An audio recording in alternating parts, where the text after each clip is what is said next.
E aí, pessoal, como vocês estão? Tudo bem? Boa noite. Boa noite para mim, então.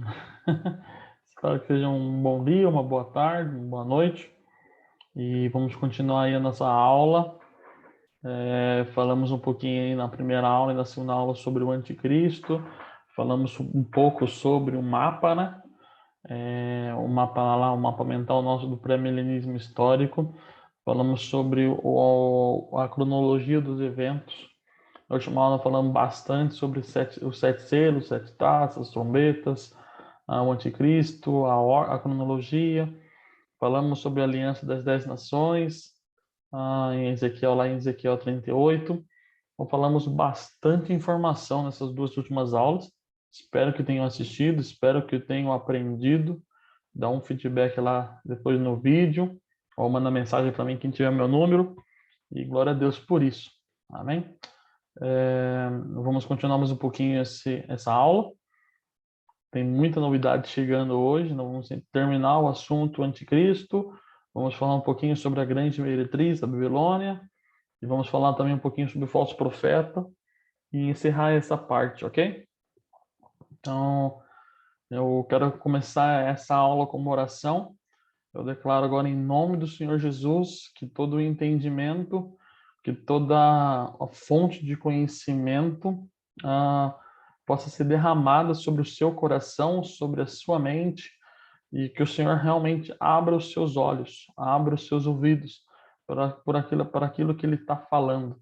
Então, em nome do Senhor Jesus, que possamos voltarmos nosso coração a Ele, com toda a sinceridade, para Ele fazer a boa obra. Ok? Em nome do Senhor Jesus, amém.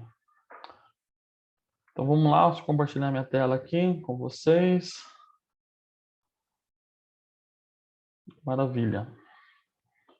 Então falamos um pouquinho aí sobre o mapa, né? Nós falamos sobre a grande tribulação, um pouco sobre o arrebatamento, vamos falar um pouco na próxima aula. E estamos aqui na grande tribulação. Eu quero falar alguns temas históricos hoje, ok? Na leitura de Macabeus, na Bíblia de Jerusalém, ok? Na Bíblia conhecida como católica, né? Tem um livro chamado Macabeus, primeira e segunda Macabeus. O segundo Macabeus relata a história do Antíoco, ok? Eu quero falar um pouquinho desse cara porque ele é importante, tá bom? Daniel 8 e Daniel 11, juntamente com o Apocalipse 13, são os capítulos que mais detalham a vida do anticristo. Detalham a sua natureza religiosa, sua natureza de arrogância, a sua adoração ao Deus da guerra, né? Ao realmente adorar a guerra. Fala um pouquinho sobre suas batalhas. Enfim, esses 3 capítulos falam sobre tudo isso. Porém, todavia, entretanto, alguns comentaristas bíblicos acreditam que Daniel 8 já foi cumprido, que a profecia de Daniel 8 já foi cumprida. E esse ponto é importante entender e entender isso porque se nós declararmos que Daniel 8 já foi cumprido, isso quer dizer que o anticristo já veio, ok? O anticristo já aconteceu e que nós vivemos realmente um milênio simbólico aí. Mas como nós vamos ver, Daniel 8 ainda não foi cumprido, ok? Então, o panorama histórico por detrás das profecias, não vamos entender isso um pouquinho daqui a pouco, fala sobre o Antíoco, né? Ele fala sobre Antíoco, ele fala realmente Daniel 8, Daniel 11, ainda vamos ler, fala sobre Antíoco, ele acredita que ele age aí pelo espírito do anticristo, como nós abordamos na última aula, esse espírito de anticristo que no decorrer da história se manifestam tanto em Hitler como Napoleão Bonaparte, enfim, ok? Então Antíoco foi um cara desse. Então, o panorama histórico, esse cara surgiu aí em 526, 520 a.C. Ele dominou o reino persa, ok? Então, ele veio aí dominando o reino Império Persa, fundando aí o Império Grego. Então, Daniel profetiza isso, ele profetiza um cara que vem, um reino que vem da história, o reino que está fraco, que naquele momento era o reino persa, e ele começa a dominar, ok? Então aí começa o Império Grego. Então Daniel fala sobre isso. Então vamos, primeiramente, eu quero que você pause esse vídeo e vá ler Daniel 8, ok? Então pause esse vídeo e leia Daniel 8. Bom, espero que tenha lido, ok? Leiam. Então, o Daniel 8 está falando sim sobre Antíoco, porém ele fala sobre o anticristo. Então, não tem como a profecia ter se cumprido em Antíoco, porque existem muito mais detalhes.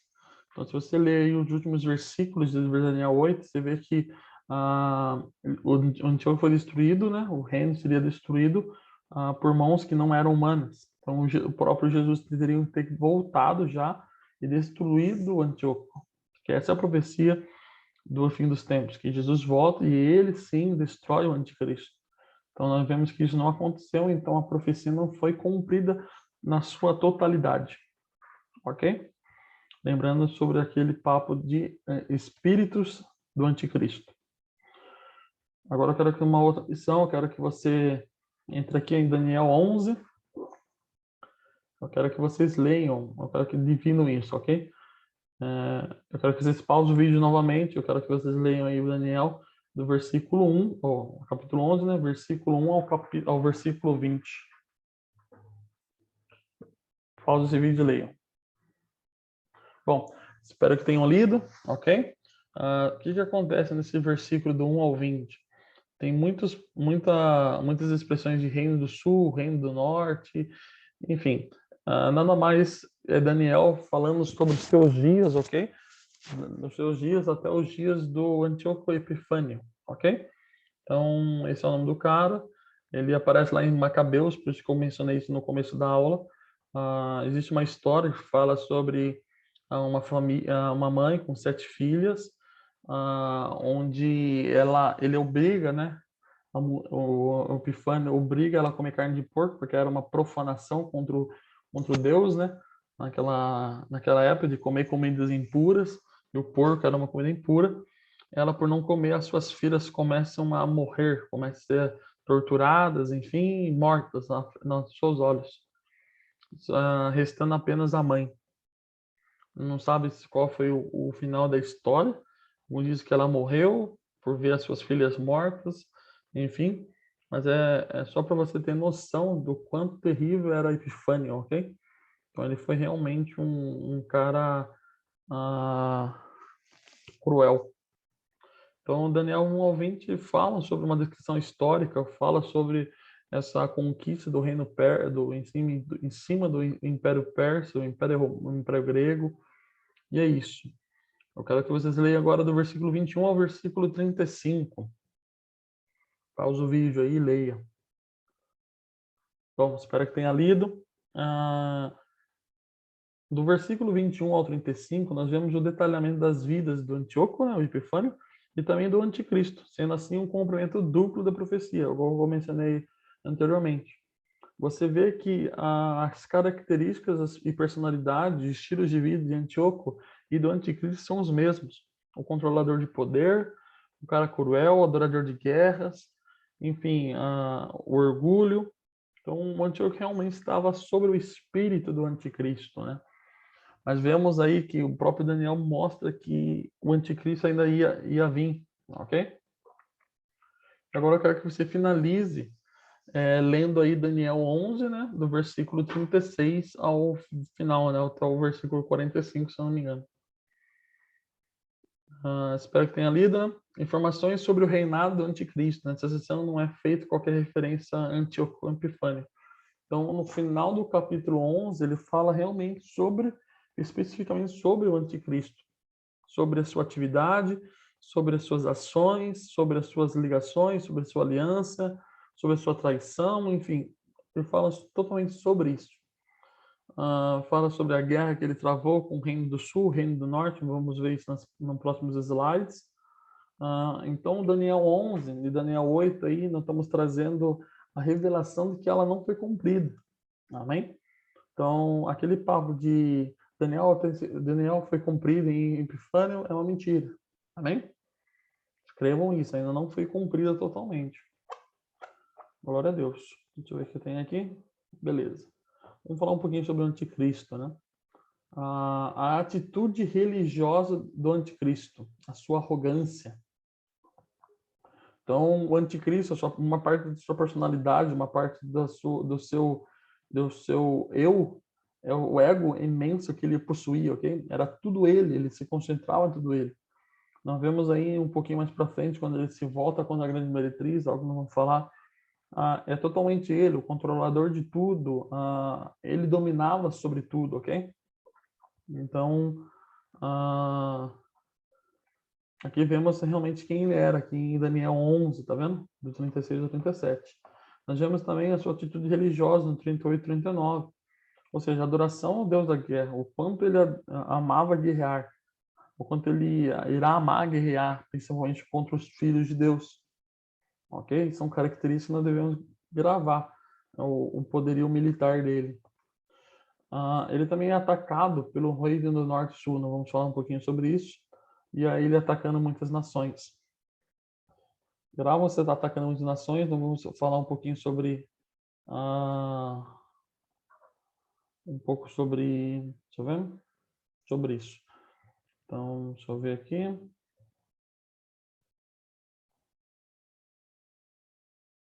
Beleza.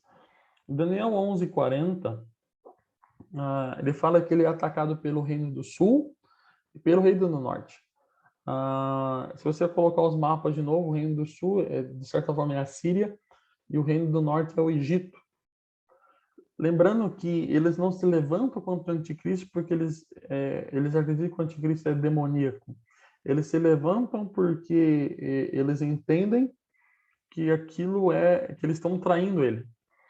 É igual eu mencionei na aula passada, o final dos tempos, Deus liberará o coração humano de tal maneira que o coração humano expressará o pecado na sua totalidade.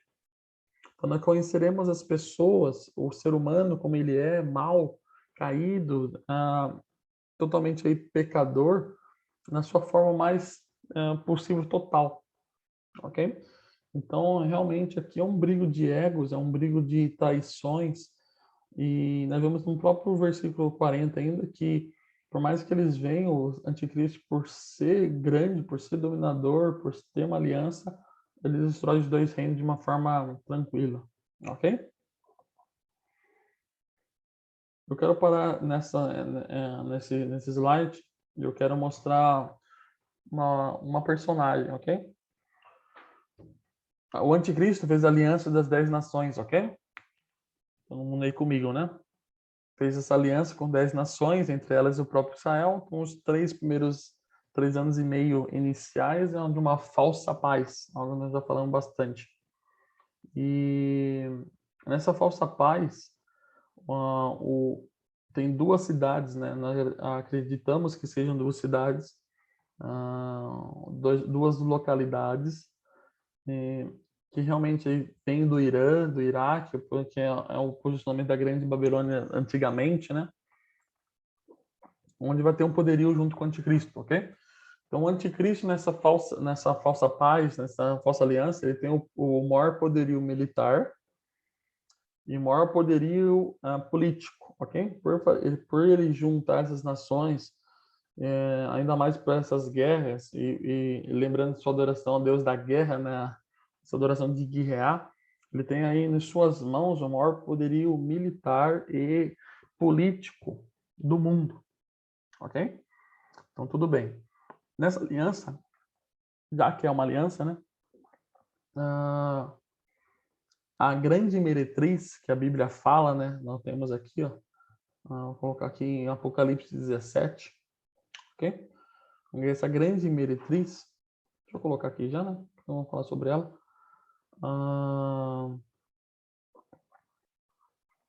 Acreditamos que sejam 2 cidades que tinham o poderio econômico e religioso, ok? Então, se o anticristo dominava a parte política e a parte militar, essa grande meretriz, a Babilônia, né, essas 2 cidades, uma controlava a parte econômica, a outra controlava a parte religiosa de toda essa aliança. Lembra que eu falei na última aula que nos últimos tempos juntariam uma grande aliança militar, econômica, ah, como que é? Política e principalmente uma grande unificação religiosa. Papos que já vemos nos nossos dias atuais sobre essa unificação, ok? Então, essas duas cidades dominavam isso junto com o anticristo, tá bom? E essa meretriz é um mistério, de certa forma, na palavra meretriz, porque em outras palavras, né, o anjo estava dando a João algo que nunca tinha sido dado em outra parte da Escritura.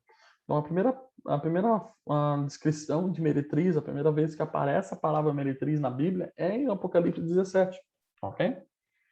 Então, de certa forma, era um mistério. Em Apocalipse 17, 5, ele fala, né? Na sua fronte, na sua cabeça, achava-se escrito um nome, um mistério. Babilônia, a grande mãe das meretrizes e das abominações da terra. Então, acreditamos que essa grande meretriz é a Babilônia, por isso acreditamos que as duas cidades surgem em Babilônia, onde Babilônia era localizada. Ok? Legal pensar em política, essas coisas. Acredito que vocês estão na época do Saddam Hussein, né? O terrorista, enfim, a área que ele queria proteger e querer que tivesse uma cidade, fosse subir, né, uma cidade no Irã, no Iraque ali, era o lugar onde se posicionava a Grande Babilônia antigamente. Para você ter ideia de como que nada é por acaso no mundo, ok? Nada é realmente por acaso. Nós vemos aí detalhes de Saddam Hussein em aula de escatologia, tá bom? Ah, será que ele agiu por saber que era a Babilônia? Talvez sim, talvez não, não sabemos. Mas que isso tinha um impacto, tinha. Ok? Ah, então, nós vemos aqui a grande meretriz. Porém, todavia, entretanto, acontece algo muito louco. Aqui fala, né? No presente momento, a minha teoria, é um material escrito pelo Michael Bickle, né, do I Hope, Kansas City, é que a meretriz irá se basear em duas cidades distintas, que funcionarão juntas por benefícios mútuos. No entanto, serão julgados separadamente em dois momentos distintos. Em outras palavras, a meretriz será uma meretriz composta. Duas vastas instituições globais, baseadas em duas cidades diferentes. Uma no espiritual e a outra no econômico. Ok? Então, basicamente, é reconstruída da Babilônia, que será o centro econômico mundial. Ok? Aqui é interessante. Lembra que nós falamos que o anticristo é um cara controlador, era uma pessoa controladora, orgulhosa, possessiva, enfim, tudo aquilo que é pecado do ao máximo ele manifestava. Ele se vira contra a grande meretriz, ou seja, ele se vira contra a aliança. Então, aqui, né, onde tem esse conflito, é a divisão de tempo dos 7 anos, ok? Então, o anticristo fala assim, cara, se eu tenho o maior poderio militar, se eu tenho o maior poderio político, eu também quero ser o maior poderio econômico e religioso. Eu quero que as pessoas me adorem. Eu quero guerra, eu quero conquistar. E é isso que acontece. Então, a meretriz governará sobre a religião. Não, não, não, não. Aí tem aqui, uma guerra civil acontecerá, à medida que o anticristo toma o controle mundial da religião e das finanças das mãos da meretriz. Haverá um conflito surpreendente entre a Confederação de 10 Nações e a meretriz. Ok? Os 10 chifres que vistes e a bestas, esses odiarão a meretriz. Tá vendo? A aliança. Essa aliança realmente vai bater contra a meretriz. E a farão devastada e despojada. Ele comerão as carnes e consumirão no fogo. Porque em seu coração incutiu Deus que realizaram seu pensamento, ou seja, o pecado do seu extremo, e os encontrem a uma e deem a besta o reino que possuem, até que se cumpram as palavras de Deus. Ok? Então, realmente, aqui o anticristo se torna não apenas contra essa aliança, né? Aqui fala que a aliança se tornará contra a meretriz, mas esse é apenas o começo, ok? Porque depois disso, o anticristo realmente mostra quem ele é, beleza? Talvez algumas nações se voltem para ele, mas tem muitas nações que se voltarão contra ele. Não por serem cristãs, mas por serem dominados pelos desejos mais imundos do coração humano. Ok? Então, nós vimos aqui agora as profecias de Daniel 8, Daniel 11 e Apocalipse 13, de certa maneira. Vimos também sobre o anticristo, a sua personalidade, as suas características. E vimos também a grande meretriz, algo aí inédito, ok? Legal. O anticristo veio e dominou tudo, ok? Então, ele se revoltou contra isso, então ele tem o maior poderio político, econômico, militar e religioso do mundo. Porém, para que tudo isso dê certo, ele precisa de uma pessoa, é o conhecido como falso profeta, ok? Então, eu quero ler isso com vocês agora. Apocalipse 13, tá bom? Vi ainda outra besta, falso profeta, emergir da terra. Ele possuía 2 chifres, parecendo um cordeiro, mas falava como dragão. Lembra lá que Daniel 11 fala sobre o cordeiro, enfim, sobre os 2 chifres? Talvez ele esteja realmente falando sobre o fim dos tempos e o próprio falso profeta. Exerce toda a autoridade da primeira besta, na sua presença. Faz com que a terra e seus habitantes adorem a primeira besta, o anticristo, ou seja, o falso profeta é aquele cara que induz as pessoas a adorar o anticristo. Ele não induz apenas pessoas, ele induz em sistemas e nações. Ele faz com que a terra e seus habitantes adorem a primeira besta, o anticristo, cuja ferida mortal fora coroada. Grave isso. Também opera grandes sinais de maneira que até o fogo do céu faz descer a terra diante dos homens. Seduz os que habitam sobre a terra por causa dos sinais que ele foi dado a executar diante da besta, dizendo que habitam sobre a terra que afastam a imagem da besta, aquele que ferido a espada sobreviveu. Muitos detalhes aqui nesse ponto. Primeiro, nós vemos que o anticristo foi ferido mortalmente, feito de espada e sobreviveu. Ok. Aqui acontece 2 coisas muito inacreditáveis. Porque as pessoas se levam a crer que o anticristo realmente é o salvador de todas as coisas. Porque ele foi ferido, ele morreu, porém ele ressuscitou e a ferida foi curada. É realmente um sinal sobrenatural. O sobrenatural também de mandar fogo descer a terra. Isso é literal, isso não é simbólico, ok? Então, nós vimos aqui que milagres acontecem, milagres movidos por demônios, amém? E outra coisa que nós vimos, seduz o que habita sobre a terra, ou seja, o falso profeta falando, cara, olha aquele cara foi ferido, ele morreu, mas ele ressuscitou, ele é o rei dos reis. É isso que o falso profeta está falando. Ele foi dado comunicar fôlego à imagem da besta, para que não só a imagem falasse, como ainda fizesse morrer quando não adorasse a imagem da besta. A todos, pequenos e os grandes, os ricos e os pobres, os livres e os escravos, faz que lhe seja dada certa marca sobre a mão direita e o fronte, ou seja, a cabeça, para que ninguém possa comprar ou vender, senão aquele que tem a marca, o nome da besta ou o número do seu nome. Aqui está a sabedoria. Aquele que tem entendimento calcula o número da besta, pois é o número do homem. 6. Porque 6 é a imperfeição do homem. Perfeição só se encontra em Deus. 7. Ora, esse número é 666. Uau, tem muita informação aqui. Então nós vemos aí, de certa forma, o falso profeta entrando na história. Entendemos o seu papel. Entendemos que ele aponta para o anticristo. Ok? O falso profeta é como se fosse João Batista nos dias de Jesus, apontando para ele. Ok? Nada mais, o Satanás é um imitador, né? Um imitador fajuto. Imita tudo aquilo que Jesus faz. Ok? Então, nós vemos aqui também outras coisas. Nós vemos aqui a marca da besta. Então, lembra que para ele ter o maior poderio econômico e religioso, ele precisa de 2 caminhos: o anticristo, o falso profeta, aquele que induz as pessoas a acreditar nele, e também o falso profeta gerencia, papo aí de empreendedor, ele gerencia a marca da besta. Essa marca da besta, se alguém adora a besta, a sua imagem, recebe a sua marca, ok? Então, no fim dos tempos, aí também temos a famosa marca da besta. Enfatizando alguns pontos. Toda tecnologia, até a vinda dele, estará mais avançada do que é hoje, ok? Independente se daqui 5 anos ou 50. Existem já tecnologias de chips sendo desenvolvidos. Eu te pergunto, isso é a marca da besta? Não. A marca da besta só é uma marca da besta quando você a coloca para adorar o anticristo. E o anticristo ainda não está na história. Então, se você coloca um chip para, sei lá, para a saúde, para saber como você está, isso não é uma marca da besta, ok? A marca da besta só se torna porque o coração se volta para o anticristo.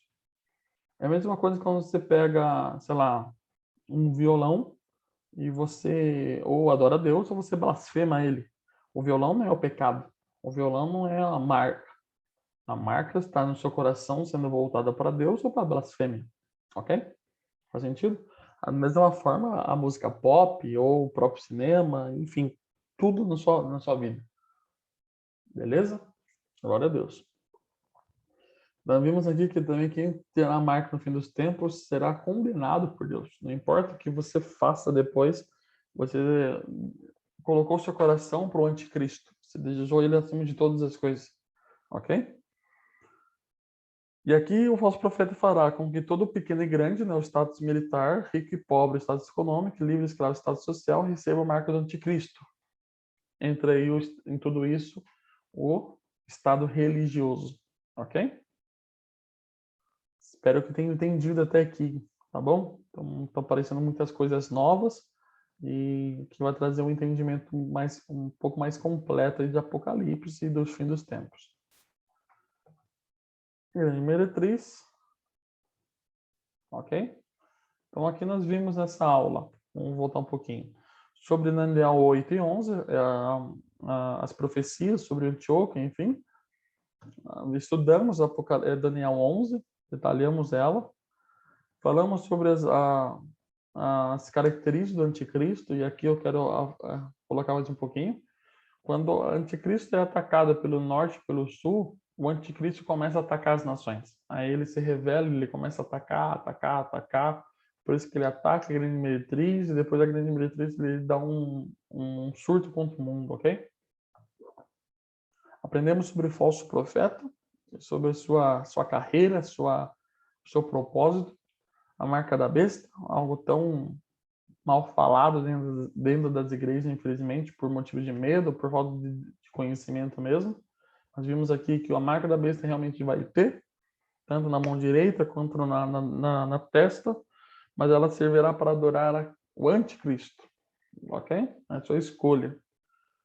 Sim, as pessoas que não escolherem a marca da besta, obviamente, serão perseguidos pelo anticristo, ok?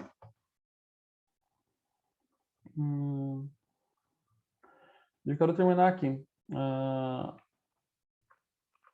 Satanás sabe que o cristão, o muçulmano, o hindu, enfim, não vai abrir mão da sua fé para que se unifique na religião. A premissa básica de unificar várias religiões é acreditar que todas as religiões levam ao mesmo caminho. Satanás sabe que isso é mentira, ele sabe disso. Porque dois caminhos, um prega A e A é totalmente oposto a B, não tem como os dois levarem ao mesmo caminho, ok? É interessante notar que quando se falta uma verdade, um padrão de verdade, nós estamos rumo à total destruição de nós mesmos. Porque a partir do momento que eu começo a falar o que é certo e errado, e você começa a falar o que é certo e errado, o mundo entra numa relatividade tão grande que ninguém mais tem o que é certo e errado, você pode fazer o que você quiser, ok? Você pode se sentir bem o que você quiser, você pode agir contra alguém como você quiser, porque não tem um padrão, ok? Então, se você se sente uma árvore, você vai poder se sentir uma árvore eternamente. Mesmo se alguém falar que está errado, ok? Porque a verdade é relativa nesse caso, ok? Então, vemos isso muito presente nas igrejas. O entendimento dos jovens cristãos e dos adultos, das crianças, entenderem que existe uma verdade, e ela se chama Palavra de Deus, ela se chama Bíblia, ok? Tem muitas pessoas que acreditam na Bíblia, eles acreditam, eles são moldados pela Bíblia, porém eles não, eles moldam a Bíblia de acordo com aquilo que eles acham que é certo ou errado. Pô, a Bíblia fala isso, mas eu acho que é errado. Pô, então você não está usando a Bíblia como o seu padrão de verdade. Você não está usando a Bíblia como um padrão que define o que é certo e errado. Ok? Então toma cuidado, porque isso está grande na nossa sociedade hoje. Presente nas escolas, nas universidades, sobre você sentir ou achar o que é certo e errado. Porque se você continua nessa perspectiva, e isso é perigoso, porque nada começa ao extremo, né? Todo mundo começa pelo menos pelas beiradas. Se você pode sentir quem você é, ou você pode determinar por quem sentir prazer, daqui a pouco o estuprador não vai ser mais considerado errado por gostar de uma criança, porque não existirá mais um padrão do que é certo ou errado, ok? A Nietzsche fala muito bem, se Deus está morto, a moral está morta. Porque se não existe um padrão de verdade, a verdade não existe. Vida não existe, ok? Então, nós vemos isso, por exemplo, no humanismo, onde o ser humano é o centro de tudo. Aquela própria pintura de Leonardo da Vinci, onde tem um homem, né? Você concentra nele, o centro de todas as coisas. Aquele linguajar bonito de unificar, de tolerância, enfim. Lembrando que tolerância não significa você concordar com as premissas básicas daquilo que a outra pessoa está julgando, ok? Você consegue sim não ser homofóbico, ok? Mas condenar a homossexualidade. Você consegue sim ser tolerante com uma outra religião, mas dizendo o que você acha que é certo ou errado, ok? Com um padrão de verdade, beleza? Você não pode acreditar que tudo vão levar para o mesmo caminho, porque isso é uma mentira, isso é uma enganação grande de Satanás, presente muito aí no nossos dia a dia, ok? Então, eu finalizo essa aula aqui falando para você realmente tomar cuidado disso. Falar, mas o que é verdade para você não é verdade para mim. Não, tem que ser verdade para todos. Independente também da própria cultura. Se é uma cultura de indígena, enterra o filho que nasceu deficiente dentro de enterrado vivo, isso está errado. Independente se a cultura deles falam isso ou não. Sendo que nós entendemos que a vida é preciosa porque ela foi criada por Deus. Independente disso, ok?